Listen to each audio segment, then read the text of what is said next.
성도 여러분 안녕하세요. 오늘도 하나님의 말씀으로 승리하는 귀한 하루가 되기를 간절히 축원합니다. 우리 계속해서 열왕기 상해 여행을 떠나고 있습니다. 우리 어제 내용을 한번 리뷰해 보겠습니다. 안타깝게도 솔로몬의 타락의 모습을 우리는 볼 수 있었습니다. 스바 여왕이 오기도 하였고요. 그래서 여러 가지 또 이제 이 솔로몬의 지혜와 부가 드러나는 그런 사건들이 있기도 하였지만 솔로몬이 결국 부에 집착하는 모습들을 보게 됩니다. 그러면서 신명기 17장에 나오는 그런 왕에 대한 계명에 대해 하나하나 모두가 다 솔로몬이 결국 지키지 못하게 되는 모습들을 보게 되지요. 솔로몬이 군비도 확충하여 말을 떼거지로 사들이고요. 군사력을 의지하기 시작합니다.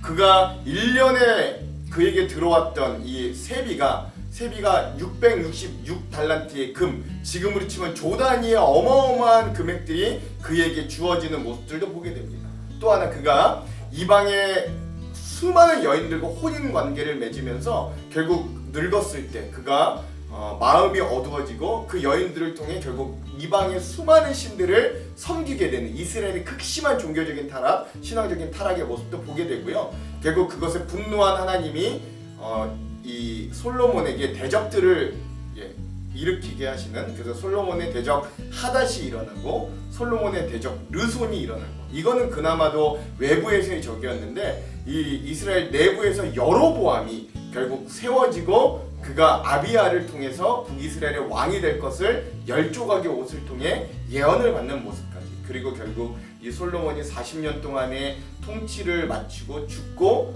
르호보암이 이스라엘의 4대 왕으로 즉위한 것까지 우리가 좀 살펴보았습니다. 오늘은 열왕기상 6번째 시간입니다.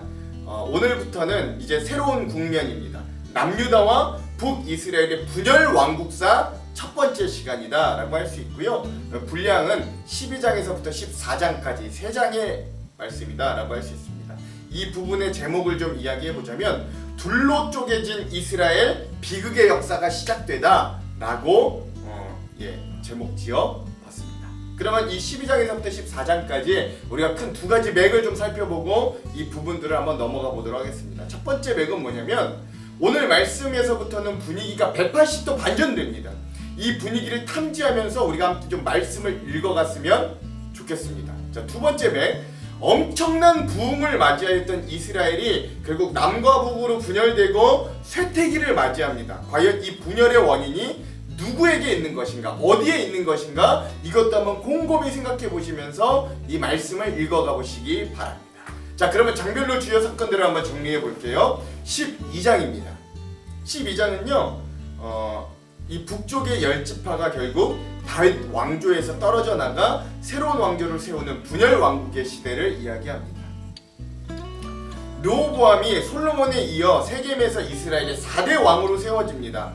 그리고 이 소식을 들은 이 애굽의 망명 중이었던 여로보암이 결국 또 이스라엘로 돌아오게 됩니다. 이가 돌아오자마자 뭘 하냐면 이 노동조합 같은 걸 만들어서 사람들을 다 끌어모읍니다. 그리고 왕인 르호보암에게, 아직 왕이 돼서 왕권이 아직 불안하잖아요. 그러니까 자기들의 요구가 가장 잘 먹힐 때를 알고 르호보암이 온 회중을 불러서 이 왕인 여로보암이 온 회중을 모아서 왕인 르호보암에게 가서 요구하는 거예요. 뭘 요구하냐면 우리가 지금 당신의 아버지 솔로몬이 우리에게 노역을 너무 심하게 시켜 우리가 이제는 죽을 지경이니 좀 그 노역을 적게 풀어달라라는 요구였어요. 그러자 르호보암이 3일의 시간을 달라고 이야기합니다. 그리고 그 3일의 시간 동안 두 그룹에게 가서 조언을 구하는데, 먼저 첫 번째 그룹은 연륜이 많은, 그러니까 아버지 솔로몬과 함께 일했던 그런 관료들,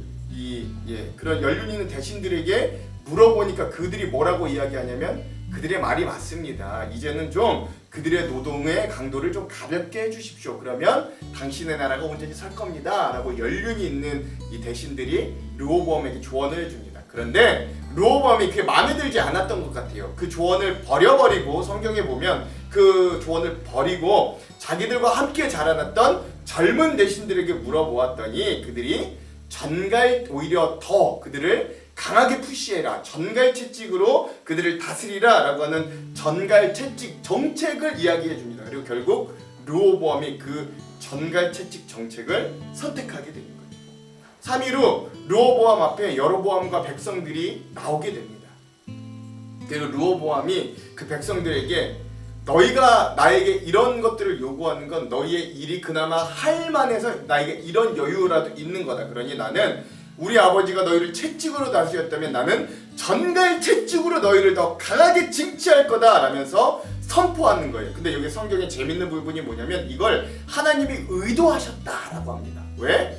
솔로몬의 죄악으로 인해 나라가 분열되는 징벌을 내리시기 위해 하나님이 이렇게 의도하셨다라고 하는 부분이 있는 거예요. 자, 결국 자기들의 말을 들어주지 않는 이 완악한 왕 르호보암의 모습을 보고 10지파의 북쪽 지파들이 르호보암의 역군인 감독이었던 아도람을 죽이고 반란을 일으켜서 결국 나라가 둘로 쪼개지게 됩니다. 즉 한쪽은 남유다 지파와 또 한쪽은 북이스라엘 10지파로 결국 나라가 나눠지게 되는 모습을 보게 되는 거죠. 그래서 북쪽의 10지파는 여로보암을 왕으로 삼고 남쪽 남유다는 르호보암을 왕으로 삼습니다. 근데 이 남쪽 남유다 지파 안에 시므온 지파가 같이 기생하여 살고 있어요. 그러니까 뭐 두 지파라고는 할 수 있는데 사실 남유다 지파 한 지파다라고 보시면 됩니다. 이 르호보암이 갑자기 반란을 일으켰다. 이 10지파를 회복하려고 18만 명의 군사를 일으키는데 하나님의 사람 스마야를 통해서 하나님의 동족간의 전쟁을 하지 못하도록 막으십니다. 왜냐하면 분열 자체가 하나님의 징계였기 때문에 그래요. 자, 이제는 시선이 북쪽 이스라엘로 향합니다. 여로보암이 이 북이스라엘의 왕이 되고 난 이후에 에브라임 산지에 세겜성을 건축하고 또 하나 분우엘이라는 성을 건축합니다. 이렇게 북이스라엘 왕이 되고 났는데 형국을 살펴보니까 아직도 자기 북이스라엘의 백성들이 저 예루살렘 성전에 예배하러 자꾸 왔다 갔다 하는 거예요. 그러다 보니까 이 여로보암의 마음이 불안해지기 시작했습니다. 저들이 자꾸 저 예루살렘 성전으로 왔다 갔다 하면서 남유다로 마음이 향하게 되면 어떡하나라는 불안감이 있었어요.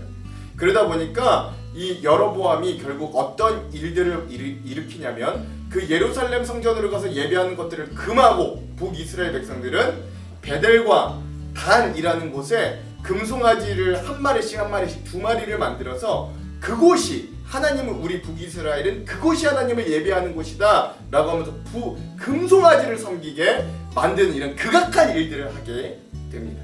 그래서 북이스라엘 백성들이 거기서 예배하게 되는 거죠. 이것이 하나님 앞에 죄가 되고 또 각각 곳에 산당을 짓게 하고 또 하나 레위 자손이 아닌 일반 백성들을 제사장으로 삼게 되는 이런 또 어떤 성전 체계의 혼란을 일으키는 죄까지도 범하게 되는 이 여로보암의 모습을 보게 됩니다.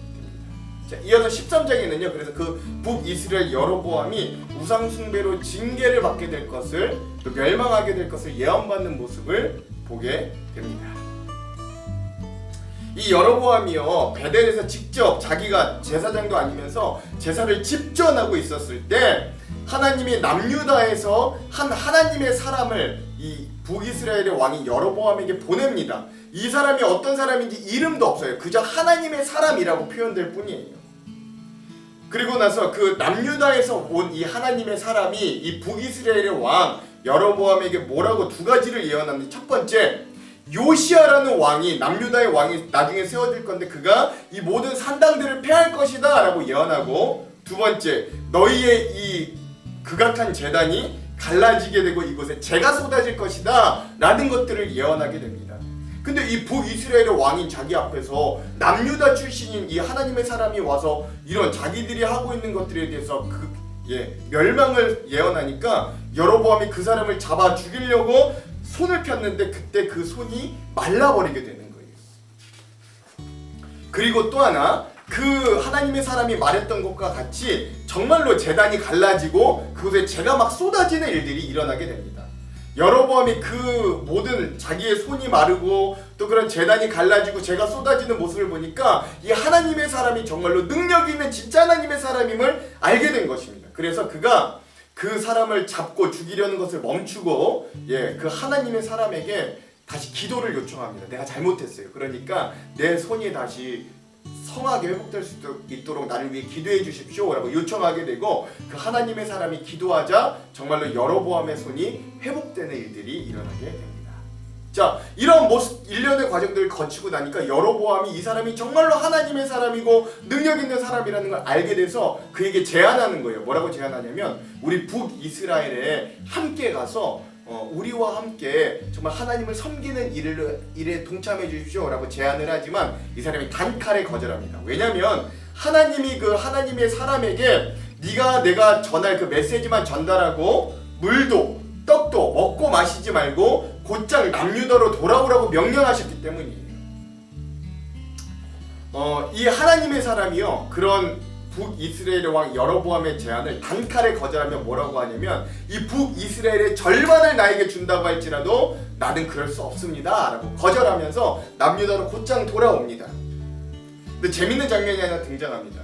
그가 그 하나님의 사람이 이제 곧장 남유다로 돌아가는 길에 베델에 늙은 선지자가 등장하게 됩니다. 그리고 그가 하나님의 사람 남유다 쪽에서 왔던 하나님의 사람이 행한 일들을 다 듣게 돼요.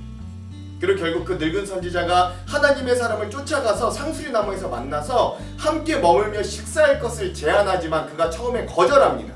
그런데 그가 속임수, 그러니까 사기를 치게 되는데 뭐라 그러냐면 이 늙은 북이스라엘의 예언자가 거짓 예언자죠.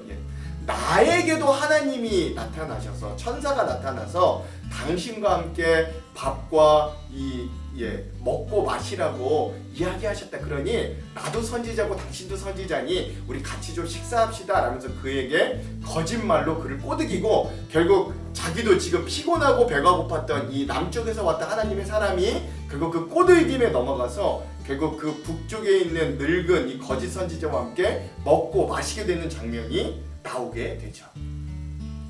하나님이 결국 자기의 명령에 불순종하였던 하나님의 사람을 이 또 재밌는 건 이 늙은 베델의 이 거짓 선지자를 통해서 죽음을 예언하게 하십니다. 막 책망을 받게 하셔요. 그리고 정말로 그 사람의 예언대로 이 하나님의 사람이 떡과 물을 먹고 남유다로 돌아가는 길에 길 가운데 사자를 만나게 하시고 결국 찢어 죽임당하게 하십니다.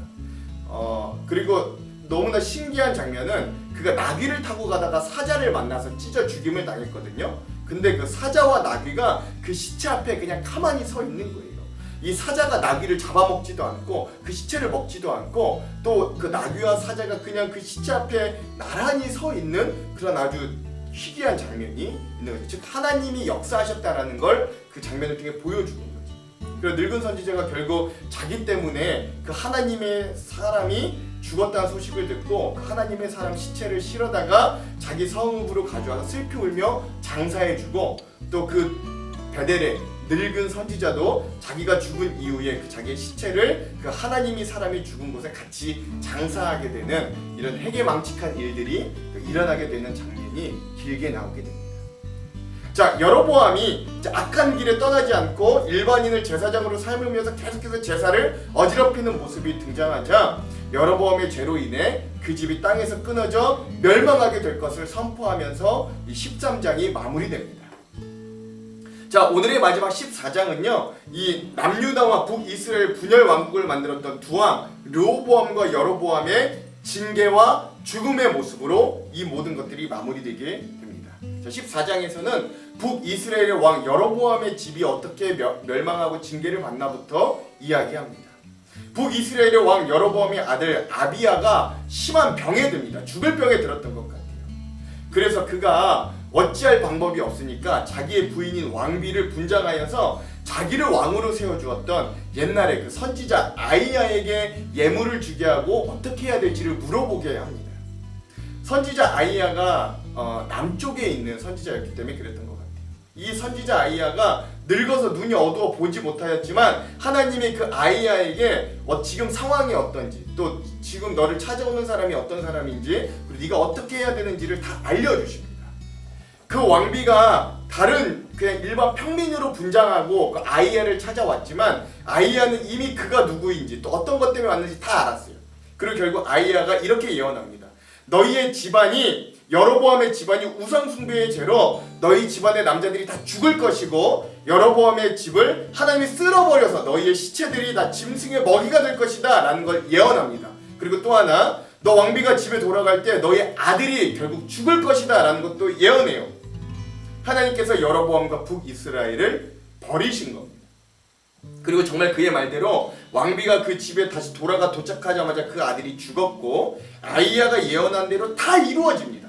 북이스라엘의 왕, 그 이후에 여로보암이 20년간 북이스라엘을 통치하다가 죽었고요. 그의 아들 나답이 대신하여 왕이 되는 것으로 일단 이 14장에서 북이스라엘의 모습이 끝마치게 됩니다. 자, 이제 시선을 남쪽으로 가지고 와봅시다.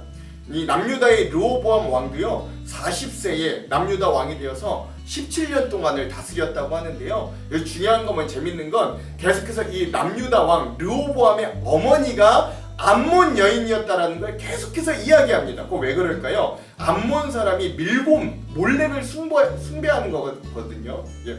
그래서 결국 그 르호보암도 자기 어머니가 섬겼던 이방신을 따라 하나님 보시기에 즉 우상 숭배를 행하여 하나님의 분노를 일으켰다. 그러니까 북쪽의 왕도 남쪽의 왕도 결국 다 우상 숭배에 빠져 있는 안타까운 모습을 보게 되는 거예요. 산당과 우상과 아세라상을 세우는 모습들을 보게 되고요. 또 남색하는 자, 즉 동성애가 일어나고 가증한 일들을 백성이 본받아서 행하게 되는 이 남유다의 타락상도 보게 됩니다.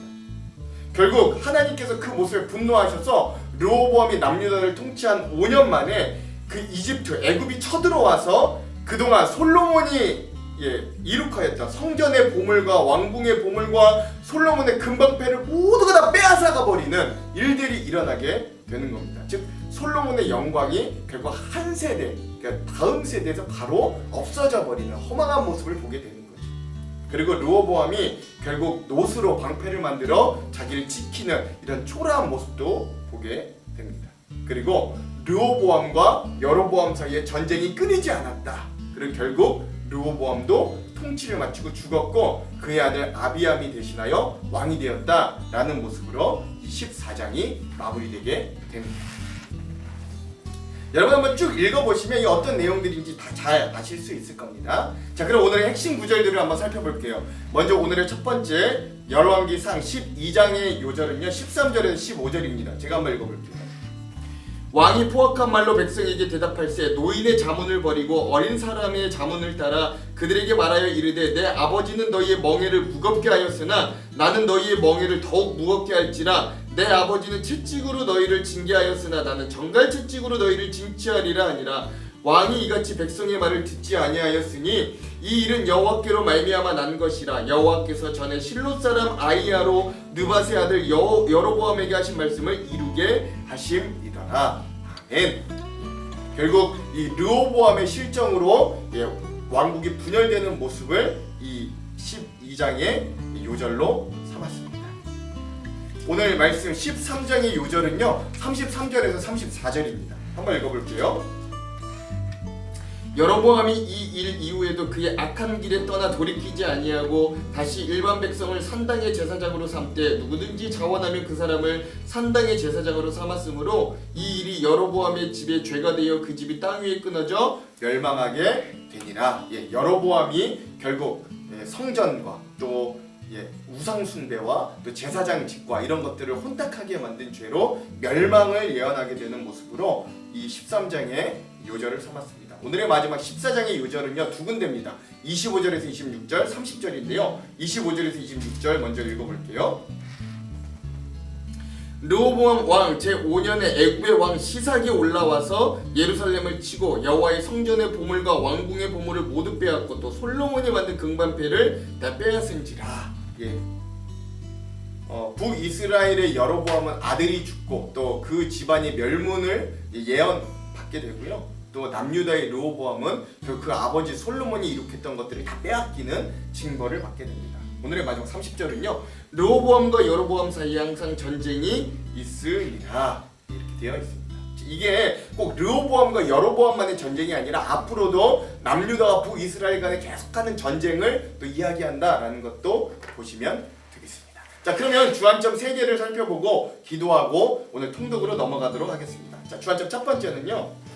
너무 잘 나갔던 이스라엘 왕국의 분열 왕국으로 만든 탓을 우리가 개인 탓으로 좀 돌리면 안 될 것 같습니다. 사실 이러한 비극은 다윗 왕의 범죄에 기인했던 관점도 있어요. 다윗 왕이 밧세바를 취하고 우리아를 죽임으로 이때부터 분열 왕국이 저주가 시작되었다라고 보는 관점이 있습니다. 또 하나 분열의 원인을 솔로몬의 타락으로 보는 관점들도 있어요. 마지막으로 르호보암의 실정으로 인해 이 남북으로 나뉘어졌다라고 하는 관점도 있습니다. 그러나 더 중요한 사실은 사사시대부터 분열했고 하나님을 떠나 왕을 구하던 모든 백성들의 죄악과 욕망으로부터 이런 비극의 단초가 시작되었다라는 걸 기억할 수 있어야 돼요. 한 사람의 범죄로 이렇게 되지는 않는다라는 겁니다. 이제 열왕기서의 분위기는 완전히 바뀌어서요, 막 성공과 부흥을 향해 달려가는 역사가 급격히 내리막길을 통해 멸망을 향해 달려가는 역사로 변하게 됨을 우리가 알면서 이 부분을 읽어가면 되겠습니다. 자, 오늘의 주안점 두 번째, 오늘 말씀을 통해 내가 만든 말씀에 속아서 하나님의 말씀을 잊어버린 사람들을 우리가 쉽게 발견해낼 수 있음을 알아야 됩니다. 듣는 마음을 구했던 아버지 솔로몬과는 다르게 통치 초기부터 듣지 않는 마음을 선택하였던 르호보암은 내가 만든 내 마음의 마음소리를 통해 결국 나라가 둘로 쪼개지게 만들어버립니다. 여로보암은요, 스스로 마음 가운데 스스로 만든 말씀, 즉 불안한 소리가 그를 붙잡아 갈 말씀이 되었고, 결국 그 결과 예루살렘으로 예배하러 가던 자신들의 백성을 막아버리고 베델과 단에 우상이 세워지고 북이스라엘을 시작부터 온통 우상 숭배를 가득한 나라로 만들어버립니다. 남유다 하나님의 사람이 하나님의 말씀보다 북이스라엘의 늙고 부패한 예언자의 말을 듣고 결국 비극적인 죽음을 맞이하게 되는 것도 발견할 수 있어요. 즉 하나님의 말씀은 사라지고 자기 안에서 들려오는 소리에만 빠진 비극적인 분열 왕국의 시기를 우리가 좀 잘 살펴볼 수 있습니다. 사사시대와 좀 비슷해요. 자, 오늘의 마지막 세 번째 주안점은요, 하나님을 떠난 자들의 비극적인 징계와 비참한 결과를 우리가 목도할 수 있어야 됩니다. 다윗의 길을 떠나 우상 숭배의 악한 죄에 접어들었던 남유다 왕 르호보암과 또 북이스라엘 왕 여로보암은 각각의 비극적인 징계와 죽음을 맞이하게 됩니다. 이로써 북이스라엘 왕 여로보암은 아들을 잃게 되고 멸망의 예언을 받았고요, 남유다의 르호보암 왕은 아버지 선대 솔로몬의 부귀영화를 상징했던 모든 재물을 애굽 시삭에게 빼앗겨버리는 수치를 당하게 됩니다. 하나님을 떠나면 그 모든 것의 주인이신 하나님을 떠나는 것이므로 세상 부귀영화도 결국 거두어 가심을 여러분 기억할 수 있어야 됩니다. 자, 그러면 기도하고 오늘 말씀을 통독하도록 하겠습니다. 하나님, 오늘 이 이스라엘이 결국 남유다와 북이스라엘로 분열되는 모습들을 살펴봅니다. 또한 그곳에서도 각자의 나라에서도 하나님을 잘 섬기지 못하고 우상 숭배함으로 멸망과 징계의 길로 내리막길을 타는 이 역사의 아픈 모습들을 우리가 또한 목도합니다. 하나님, 오늘도 우리에게 이런 말씀을 깨달을 수 있는 마음을 주셔서 우리가 세상의 돈과 물질과 힘과 다른 우상을 섬기는 마음에서 떠나 하나님만 온전히 섬기는 귀한 백성들로 설 수 있도록 인도하여 주시옵소서. 이런 징계와 죽음과 멸망의 길에서 벗어날 수 있는 지혜로운 신앙인들이 다 되도록 이 말씀 가운데 우리를 깨닫게 하여 주시옵소서. 그렇게 하실 주님을 기대하오며 예수님 이름으로 기도합니다. 아멘. 그럼 사랑하는 성도 여러분, 오늘 하루도 말씀으로 승리하십시오. 사랑하고 축복합니다. 화이팅! 제12장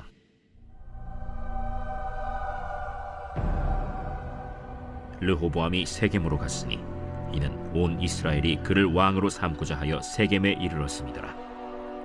느밧의 아들 여로보암이 전에 솔로몬 왕의 얼굴을 피하여 애굽으로 도망하여 있었더니 이제 그 소문을 듣고 여전히 애굽에 있는 중에 무리가 사람을 보내 그를 불렀더라. 여로보암과 이스라엘의 온 회중이 와서 르호보암에게 말하여 이르되, 왕의 아버지가 우리의 멍에를 무겁게 하였으나 왕은 이제 왕의 아버지가 우리에게 시킨 고역과 매운 무거운 멍에를 가볍게 하소서. 그리하시면 우리가 왕을 섬기겠나이다. 르호보암이 대답하되, 갔다가 3일 후에 다시 내게로 오라. 하매 백성이 가니라. 르호보암 왕이 그의 아버지 솔로몬의 생전에 그 앞에 모셨던 노인들과 의논하여 이르되, 너희는 어떻게 충고하여 이 백성에게 대답하게 하겠느냐? 왕이 만일 오늘 이 백성을 섬기는 자가 되어 그들을 섬기고 좋은 말로 대답하여 이르시면 그들이 영원히 왕의 종이 되리이다. 하나, 왕이 노인들이 자문하는 것을 버리고 자기 앞에 모셔있는 자기와 함께 자라난 어린 사람들과 의논하여 이르되, 너희는 어떻게 자문하여 이 백성에게 대답하게 하겠느냐? 백성이 내게 말하기를 왕의 아버지가 우리에게 메운 멍에를 가볍게 하라 하였느니라. 함께 자라난 소년들이 왕께 아뢰어 이르되, 이 백성들이 왕께 아뢰기를 왕의 부친이 우리의 멍에를 무겁게 하였으나 왕은 우리를 위하여 가볍게 하라 하였은즉 왕은 대답하기를 내 새끼손가락이 내 아버지 허리보다 굵으니 내 아버지께서 너에게 무거운 멍에를 매게 하였으나 이제 나는 너희의 멍에를 더욱 무겁게 할지라.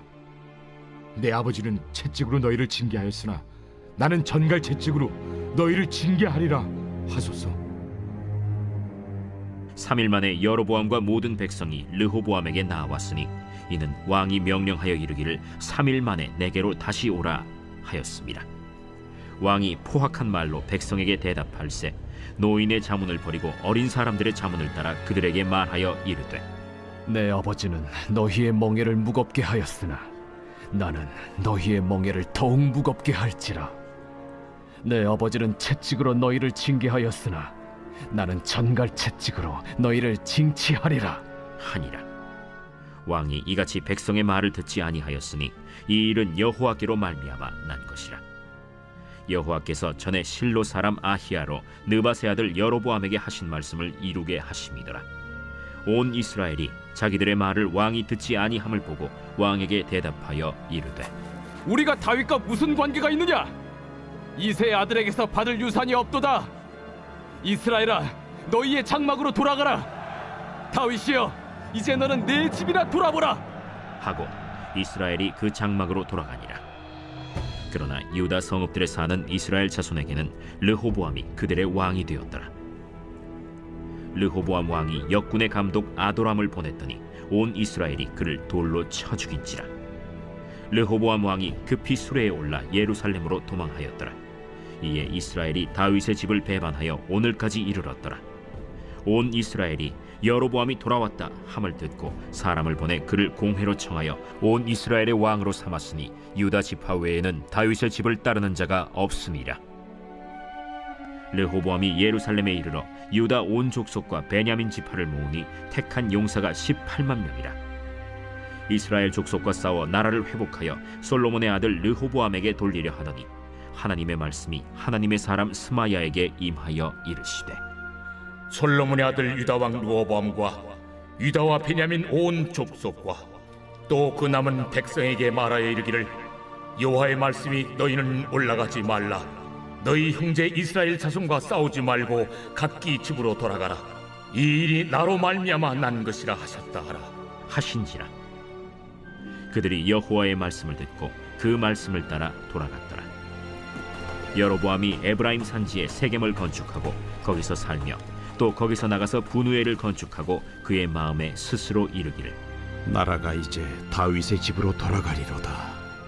만일 이 백성이 예루살렘에 있는 여호와의 성전에 제사를 드리고자 하여 올라가면 이 백성의 마음이 유다 왕된 그들의 주 르호보암에게로 돌아가서 나를 죽이고 유다의 왕 르호보암에게로 돌아가리로다.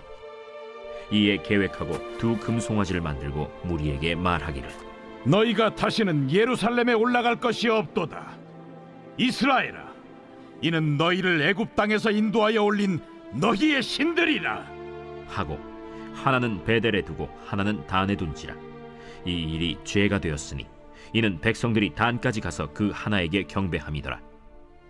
그가 또 산당들을 짓고 레위 자손 아닌 보통 백성으로 제사장을 삼고 8째 달 곧 그 달 15째 날로 절기를 정하여 유다의 절기와 비슷하게 하고 제단에 올라가되 베델에서 그와 같이 행하여 그가 만든 송아지에게 제사를 드렸으며 그가 지은 산당의 제사장을 베델에서 세웠더라. 그가 자기 마음대로 정한 달 곧 8째 달 15째 날로 이스라엘 자손을 위하여 절기로 정하고 베델에 쌓은 제단에 올라가서 분향하였더라. 제 13장.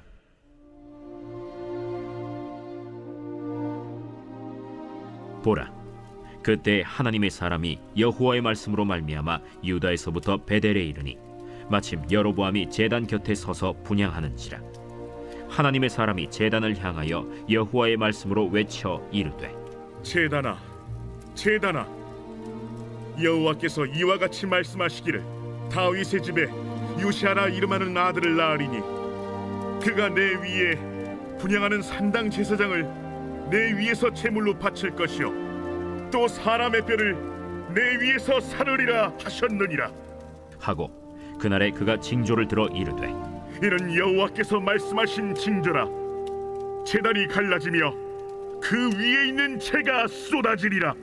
하매 여로보암 왕이 하나님의 사람이 베델에 있는 제단을 향하여 외쳐 말함을 들을 때 제단에서 손을 펴며 그를 잡으라 하더라. 그를 향하여 편 손이 말라 다시 거두지 못하며 하나님의 사람이 여호와의 말씀으로 보인 징조대로 제단이 갈라지며 재가 제단에서 쏟아질지라.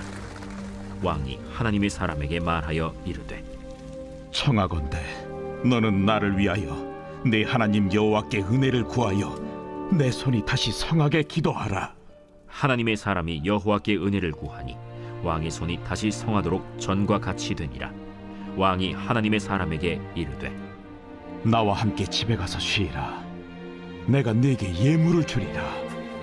왕께서 왕의 집 절반을 내게 준다 할지라도 나는 왕과 함께 들어가지도 아니하고 이곳에서는 떡도 먹지 아니하고 물도 마시지 아니하리니 이는 곧 여호와의 말씀이 내게 명령하여 이르시기를 떡도 먹지 말며 물도 마시지 말고 왔던 길로 되돌아가지 말라 하셨음이니이다.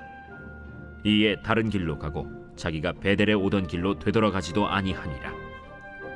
베델에 한 늙은 선지자가 살더니 그의 아들들이 와서 이날에 하나님의 사람이 베델에서 행한 모든 일을 그에게 말하고 또 그가 왕에게 드린 말씀도 그들이 그들의 아버지에게 말한지라. 그들의 아버지가 그들에게 이르되 그가 어느 길로 갔더냐? 그의 아들들이 유다에서부터 온 하나님의 사람의 간 길을 보았습니다.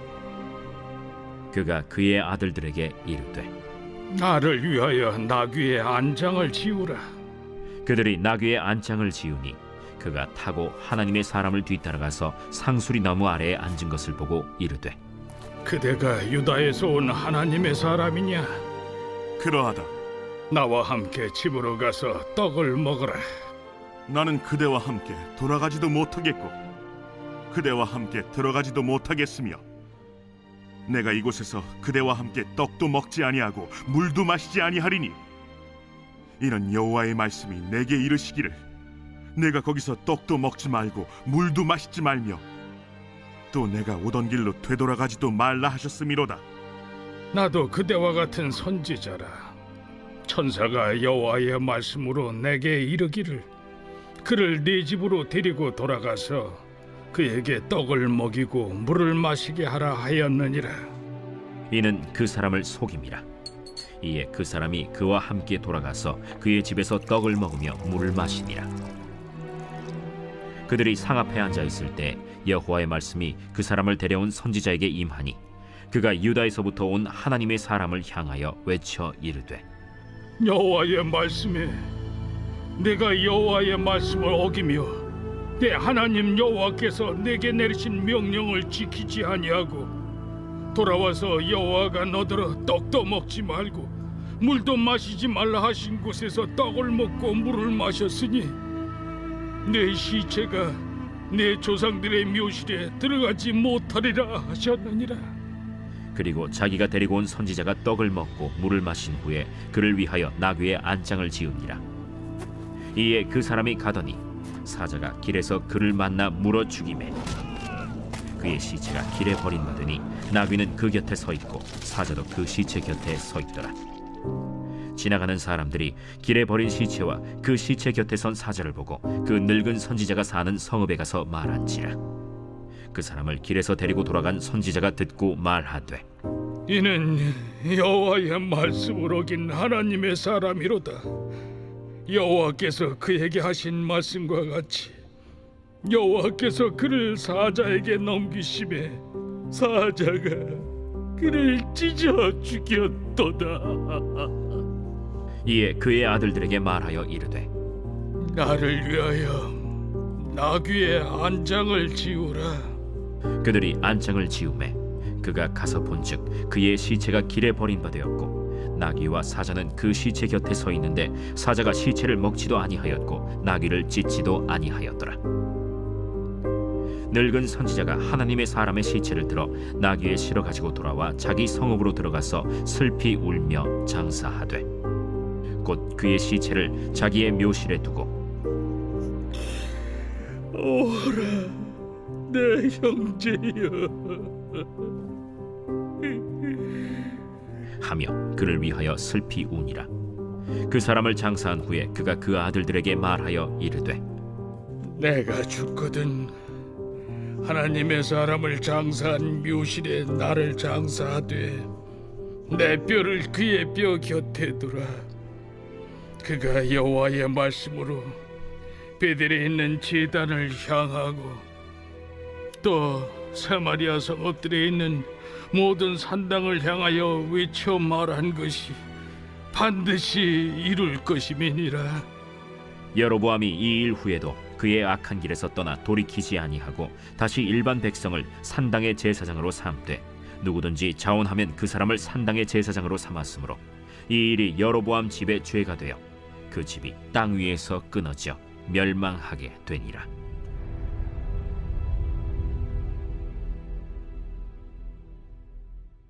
제 14장.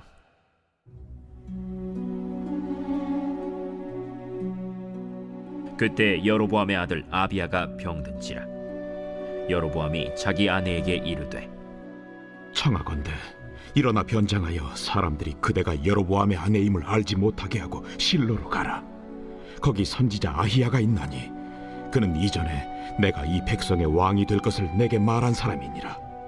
그대의 손에 떡 10개와 과자와 꿀 1병을 가지고 그에게로 가라. 그가 그대에게 이 아이가 어떻게 될지를 알게 하리라. 여로보암의 아내가 그대로 하여 일어나 실로로 가서 아히야의 집에 이르니 아히야는 나이가 많아 눈이 어두워 보지 못하더라. 여호와께서 아히야에게 이르시되 여로보암의 아내가 자기 아들이 병들었으므로 네게 물으러 오나니 너는 이러이러하게 대답하라. 그가 들어올 때에 다른 어인 채 함이니라. 그가 문으로 들어올 때에 아히야가 그 발소리를 듣고 말하되 여로보암의 아내여 들어오라. 내가 어찌하여 다른 사람인 채 하느냐. 내가 명령을 받아 흉한 일을 내게 전하리니 가서 여로보암에게 말하라. 이스라엘의 하나님 여호와의 말씀이 내가 너를 백성 중에서 들어 내 백성 이스라엘의 주권자가 되게 하고 나라를 다윗의 집에서 찢어내어 내게 주었거늘 너는 내 종 다윗이 내 명령을 지켜 전심으로 나를 따르며 나 보기에 정직한 일만 행하였음과 같지 아니하고 내 이전 사람들보다도 더 악을 행하고 가서 너를 위하여 다른 신을 만들며 우상을 부어 만들어 나를 노엽게 하고 나를 내 등 뒤에 버렸도다. 그러므로 내가 여로보암의 집에 재앙을 내려 여로보암에게 속한 사내는 이스라엘 가운데 매인자나 노인자나 다 끊어버리되 거름더미를 쓸어버림같이 여로보암의 집을 말갛게 쓸어버릴지라.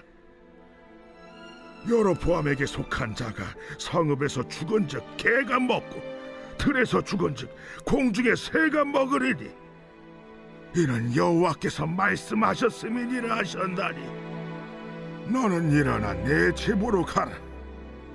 내 발이 성읍에 들어갈 때 그 아이가 죽을지라.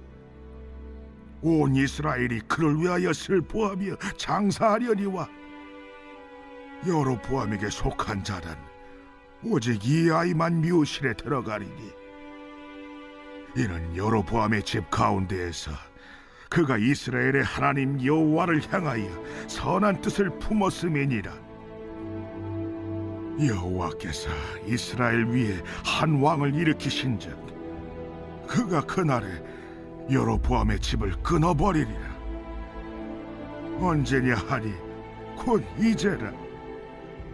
여호와께서 이스라엘을 쳐서 물에서 흔들리는 갈대같이 되게 하시고 이스라엘을 그의 조상들에게 주신 이 좋은 땅에서 뽑아 그들을 강 너머로 흩으시리니 그들이 아세라상을 만들어 여호와를 진노하게 하였음이니라. 여호와께서 여로보암의 죄로 말미암아 이스라엘을 버리시리니 이는 그도 범죄하고 이스라엘로 범죄하게 하였음이니라. 여로보암의 아내가 일어나 디르사로 돌아가서 집 문 지방에 이를 때 그 아이가 죽었지라. 온 이스라엘이 그를 장사하고 그를 위하여 슬퍼하니 여호와께서 그의 종 선지자 아히야를 통하여 하신 말씀과 같이 되었더라. 여로보암의 그 남은 행적 곧 그가 어떻게 싸웠는지와 어떻게 다스렸는지는 이스라엘 왕 역대 지략에 기록되니라.